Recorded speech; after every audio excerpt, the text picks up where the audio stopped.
बिस्मिल्लाहिर्रहमानिर्रहीम। बरादर, आपने बोला है कि मैं कारोबारी शख्सियत हूँ, मुझे अंडरवर्ल्ड क्यों कहते हैं? मैं 1978 से अपने नाम का खुद टैक्स दे रहा हूँ, ज़ाती नाम का। 30 साल से प्लस हो चुके हैं। अकबरी मंडी बोर्ड का मैं चेयरमैन हूँ। 1500 से प्लस मेरे मेंबर हैं।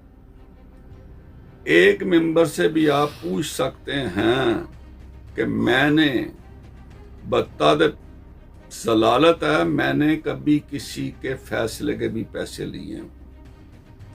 अंडरवर्ल्ड कहना मेरी तौहीन है।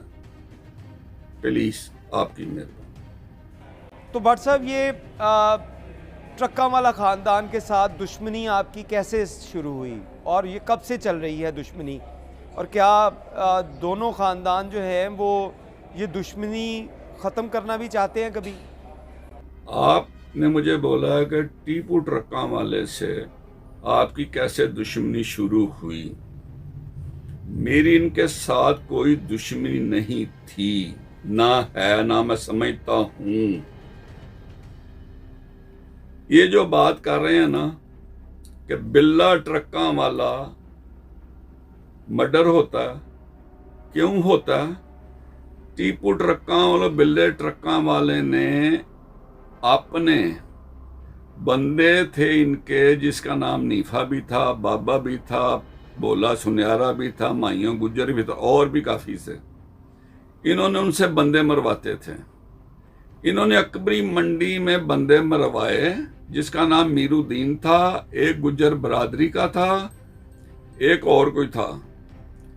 बिल्ले ट्रक्के वाले को कलियार साहब ने गिरफ्तार कर लिया। डीएसपी कलियार साहब थे, उन्होंने गिरफ्तार किया। बिल्ले ट्रक्का वाले ने अपनी सफाई कुरान पाक पे 500 बंदे के करीब दी। उन्होंने बिल्ले को और बिल्ले के बेटे को, टीपू को, उन्होंने क्लियर कर दिया। नीफा बाबा ये दूसरे सियालकोट के जो थे, मफरूर इश्तियारी उजरती कातल थे, जो इनके परवर थे, जो इन्होंने पाले हुए थे, उनकी दुश्मनी इनके साथ पड़ जाती है। ये बिल्ला ट्रक्का वाला शेख सदीक, जो मैंने बात सुनी हुई है, शेख सदीक डीएसपी सी थे। बिल्ले ट्रक्का वाले ने उनकी वालदा, बहनें, बहू उठाकर शेख सदीक के पास बैठकर उनको कुटवाया था। सुबह बिल्ला ट्रक्का वाला कत्ल हो जाता। उस कत्ल में मेरा नाम भी नहीं था, पर्चे में मेरा जिक्र भी नहीं था, ना मेरा कोई तल्लक था। उसके बाद हनीफा बाबा मुझे दुबई में 97 में मिलते हैं। मलक असान मुझे मिलाता है इनके साथ। मलक असान के वो साथी थे, वो मुझे मिलाता है, मेरी मुलाकात उनके साथ होती है, मैं बातें को सुनता हूं। वो पाकिस्तान वापस आ जाते हैं। जब पाकिस्तान वापस आते हैं ना, बिल्ला ट्रक्का वाले के कत्ल के बाद वो गालबन तकरीबन 94 में मर्डर हुआ था। ये 97 की बात है जो मैं आपको बता रहा हूं। जब मेरी इनसे मुलाकात होती है, पाकिस्तान वापस आती हैं, एक बंदा मुझे एक दिन फोन करके कह रहा है कि भट्ट साहब, ये आज टीपू को कत्ल कर रहे हैं। टीपू की वालदा मजंग हॉस्पिटल में एडमिट है।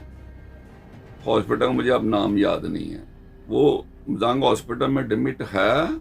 उधर ये आज उन्होंने टीपू पे अटैक करना है। मेरा टीपू के साथ वास्ता नहीं था कोई। अहमद चद्दर साहब, जो टीपू के अंकल थे, बिल्ले ट्रक्का वाले के भाई बने हुए थे, तलक था उनका, तलक था। मेरा भी उनका सलाम दुआ थी। मैंने अहमद चद्दर साहब को फोन किया कि आज टीपू ने हॉस्पिटल मजंग जाना है अपनी वालदा की खबर लेने के लिए, उनकी तबीयत ठीक नहीं है, इसको बचा लें, इसको उधर आज ना जाने दें। उन्होंने चद्दर साहब ने टीपू को बोला, टीपू को रोक दिया कि तूने आज अपनी वालदा की खबर लेने मजांग हॉस्पिटल में नहीं जाना। अगले दिन मेरी चद्दर साहब से बात होती है। चद्दर साहब मुझे कहते हैं कि भट्ट साहब, टीपू को मैंने आपका नाम लेके बात बताई है, कत्ल तुम हो रहे हो, बच जाओ। उसने मुझे बोला, चद्दर साहब ने मुझे ये भी बात की, अहमद खान चद्दर साहब जो डेड ऑनेस्ट बड़े प्यारे आदमी हैं, मैं पुलिस में उनको सबसे अच्छा समझता हूँ, अच्छे थे भी। उन्होंने मुझे बोला कि मैंने अपने तौर पे इंक्वायरी की है कि टीपू मेरे तफ्तीश के मेरी इंक्वायरी के मालूमात में ये अटैक होना था, और टीपू ने मुझे बोला आज कि ये अटैक वाकई मेरे पे होना था।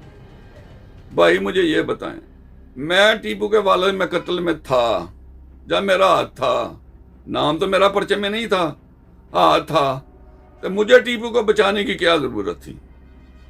उसका बेटा था ना, तो मैं तो नहीं मार रहा था, मारते इसके दुश्मन है जिनसे ये बंदे मरवाते थे, मारते वो। इसकी वालदा हॉस्पिटल, मैं अपनी माँ का आशिक हूं, इसकी वालदा की स्टेज ऐसी थी। मैंने चद्दर साहब को बोल के अल्लाह ने इसको जिंदगी दे दी। अच्छा, इस खानदान के बारे में बात करते हैं। ट्रक्का वाला खानदान, इनका कत्ल जो है, बिल्ला ट्रक्का वाला का कत्ल हुआ, उसमें भी आपका नाम आ गया, तो उसके बाद जो भी कत्ल हुआ उसमें आपका नाम आया, इसकी क्या वजह है? भाई मैंने आपको बोला कि बिल्ला ट्रक्का वाले के मर्डर में मेरा पर्चा नहीं हुआ था। नहीं, ये बातें तो चले आप कह रहे हैं ये बातें, लेकिन इसके साथ अगर बताएं, टीपू ट्रक्का वाला का कत्ल लाहौर एयरपोर्ट के ऊपर होता है, वहाँ पे आपका नाम आता है। उसके बाद बलाज का कत्ल हुआ, उसमें आपका नाम आ गया। तो ये ट्रक्का वाला ख़ानदान आपका नाम क्यों हर दफ़ा लेता है? और क्या कानून में आपके असर रसूख कितना है कि आप इन तमाम मुकदमात के बावजूद आराम से निकल जाएंगे या निकल जाते रहे? ने सवाल किया कि टीपू पे मुख्तलिफ हमले हुए हैं, एक हमले में मर्डर भी हो गया एयरपोर्ट पे, मेरे पर्चे इन्होंने करवाए। ये बात सही है, इन्होंने पर्चे करवाए, वो पर्चे का झूठे इन्होंने करवाए। वो मुझे कोर्ट ने बरी किया और इवन के जो सुप्रीम कोर्ट तक गए, उधर भी मुझे रिलीफ मिला।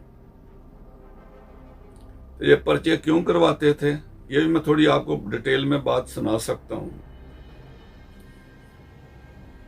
इसके सुलह की बात छिड़ी टीपू की जिंदगी में।